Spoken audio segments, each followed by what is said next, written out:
U.S. consumer prices rose at a modest 0.2% in June. Expectations were for 0.3%.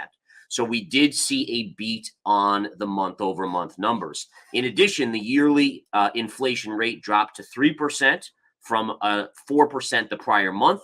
And again, that was key here because this is again showing that inflation is dropping. Now, you'd think this is all roses, right? Everything is good.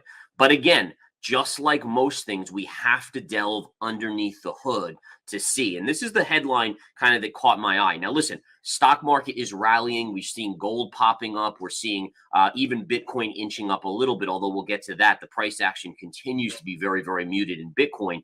But this is what got me here. Here it says the decline is not quite as fast as it seems, however. In June, inflation reached its lowest annual rate in over 2 years, primarily due to a combination of decelerating costs and favorable comparisons against a period when price increases were exceptionally high. The Consumer Price Index, a measure of inflation, rose by 3% compared to the previous year, marking the lowest level since March 2021. On a monthly basis, the index, which encompasses a wide range of goods and services, increased by 0.2%. When excluding volatile food and energy prices, the core CPI rose by 4.8% annually and 0.2% monthly, slightly below consensus estimates of 5% and 0.3%, respectively. These numbers provide some breathing room for the Federal Reserve in its efforts to curb inflation, which had reached a 9% annual rate in 2022, the highest since November 1981. The Fed views this report as validation that its policies are producing the desired effects, with inflation decreasing while growth remains stable. However, central bank policymakers typically pay closer attention to core inflation, which is still well above the Fed's target of 2% annually. Consequently, the report is unlikely to deter the central bank from raising interest rates later this month. In light of the CPI report, financial analyst Gareth Soloway shares a chart illustrating the impact on various risk assets. He also expresses a bullish stance on altcoins like Matic and Solana. Additionally, Gareth provides price predictions for gold and silver, indicating a favorable rally for these precious metals based on recent price action. Positive news on Bitcoin in terms of ETFs, spot ETFs, multiple filings for ETFs. Yet, even on today's CPI number, what type of move are we getting out of Bitcoin? I mean, what, like, really?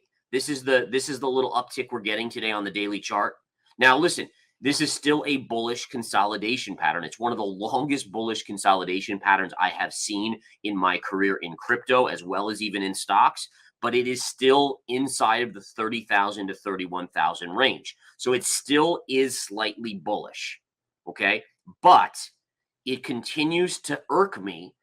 Why hasn't all this positivity, all this risk-on behavior why isn't it causing us to see a breakout on Bitcoin? Okay, now again, I think once this if this breaks out, you're going to get a big move. I have an upside target. First target's around 35,000. So you're talking another $4,000 up. That's over 10% up. But it has to do it. And we've had good news after good news after good news for Bitcoin specifically in terms of ETFs not being labeled a security by the SEC, all of these other things. I mean, MicroStrategy's bought a ton more Bitcoin, all of these positives, and we've still been stuck at the same level we were in April. So again, as a trader, as an investor, all you need to be focused on is the 31,000 level here. Let's see if we close above it, right above this area here. Or on the bearish case, do we close below this trend line here? If we close below, I'll show you where we're going to go. All right, we're going to go right here. This is going to be your target, basically 26,600, give or take. That's a classic trend line that is a no-brainer. So again, break here, we go here. If we move to the upside, then I think we head towards this area right here, right around 35,000. Your max upside, by the way, on Bitcoin would be this area. In fact, I can go back even further here. Bear with me as I draw this in. If we take this pivot high here, look at this beautiful pivot and trend line. Look at that. That would be that would kind of be your maximum upside that I could see in a short amount of time on Bitcoin, would be about this 45,000 level. You can see trend lines here, it touches these lines, and that's where we had a big breakdown. That could be a retrace to that level. Now, by the way, what's interesting about this 45,000 level, it's basically equidistant between this low and this high. So it would essentially, and again, I can do the fibs. I think it's pretty close to a 50% retrace. Let's see. Yeah, very close.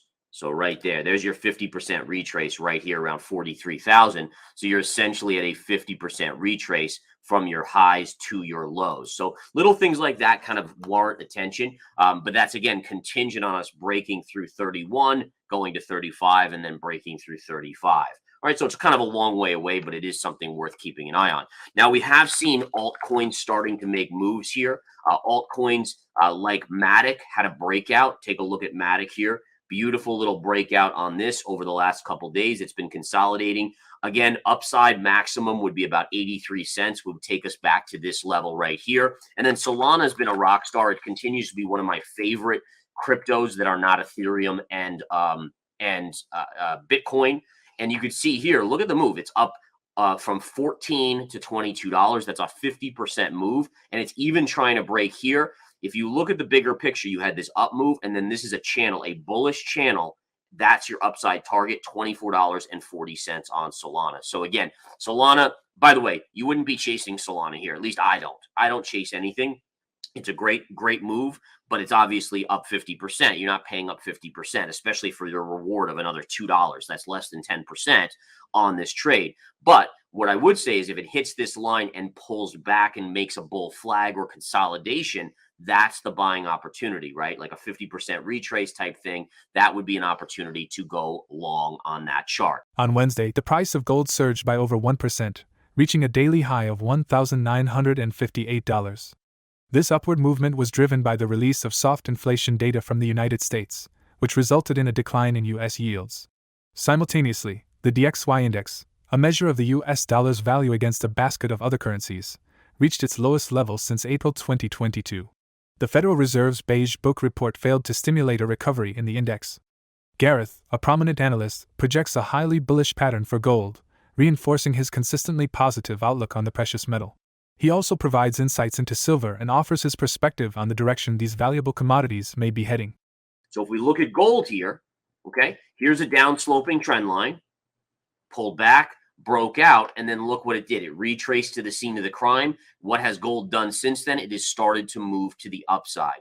So again, we're seeing gold beginning to move up here on the charts. And again, that again signals that support level, a retrace to what I call the scene of the crime. That again is a bounce off of it. And gold again is up today. Why is gold up? The dollar's down, right? I mean, that's the basics of it.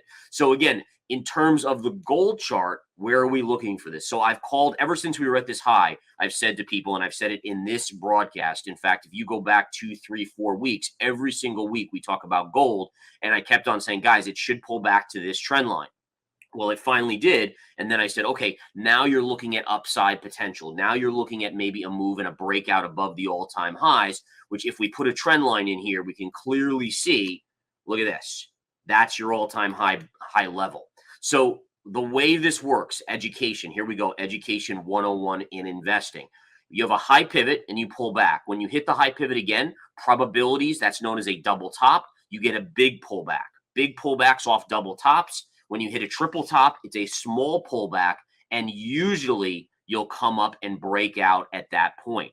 So again, the idea here is that we've gotten the shallow pullback in gold. My guess is this is the beginning of a bigger move up in gold that we should take out by year end, this all-time high. And actually, I wouldn't be surprised to see 21, 22, even 2,300 by year end on gold. Okay, so again, couple little tidbits there that I want you guys keeping a close eye on. All right, let's flip over to silver. Then we're going to get into some stocks. We have some stock movers and some levels on the S&P 500.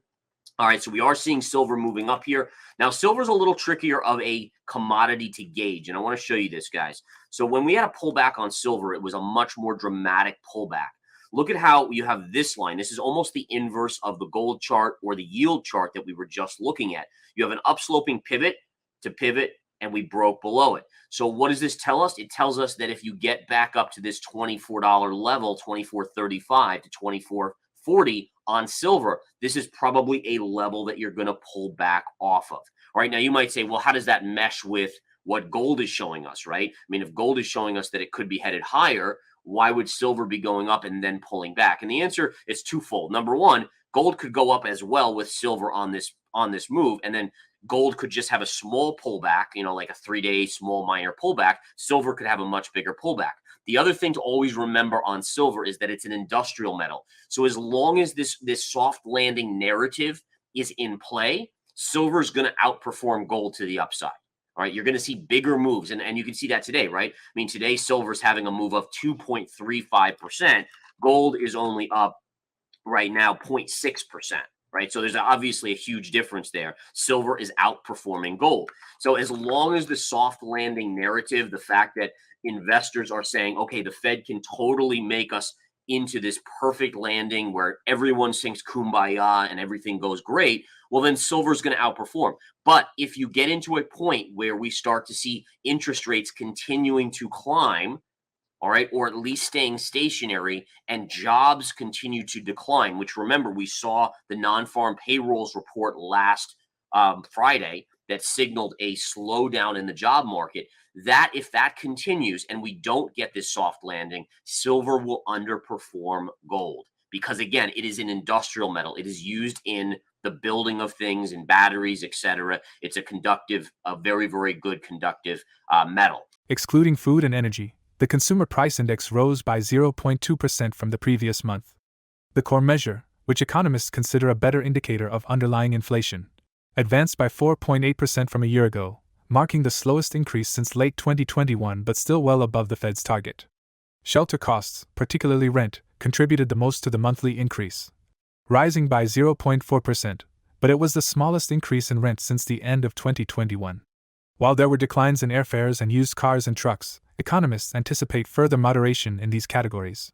Federal Reserve Chair Jerome Powell has focused on core services, excluding housing, which showed little change in June compared to the previous month, and a 4% increase from a year ago, the smallest since late 2021. Fed leaders see a tight labor market as a factor contributing to higher service prices, although that was not the case last month. Stock markets opened higher, with the S&P 500 up 0.86% and the Nasdaq 100 up 1.11%. As investors welcomed the lower-than-expected inflation data. Bond yields initially rallied after the June inflation readings fell below expectations. But the rally has started to fade as Fed speakers emphasize that despite improvements, inflation remains above the central bank's target. While June's CPI data showed some cooling of inflation, it is still more than double the Fed's target. Richmond Fed President Thomas Barkin noted that U.S. inflation is still too high, and bond yields have risen since these comments. The Fed will need to focus on reining in inflation in core services, excluding housing, to achieve its inflation mandate. The potential for another rate hike this month is considered likely by Fed officials, but the new data could spark debate about the necessity of further rate hikes in the future. For more daily dose crypto news, check out these 2 awesome videos on your screen. Click now and we will see you on the next video.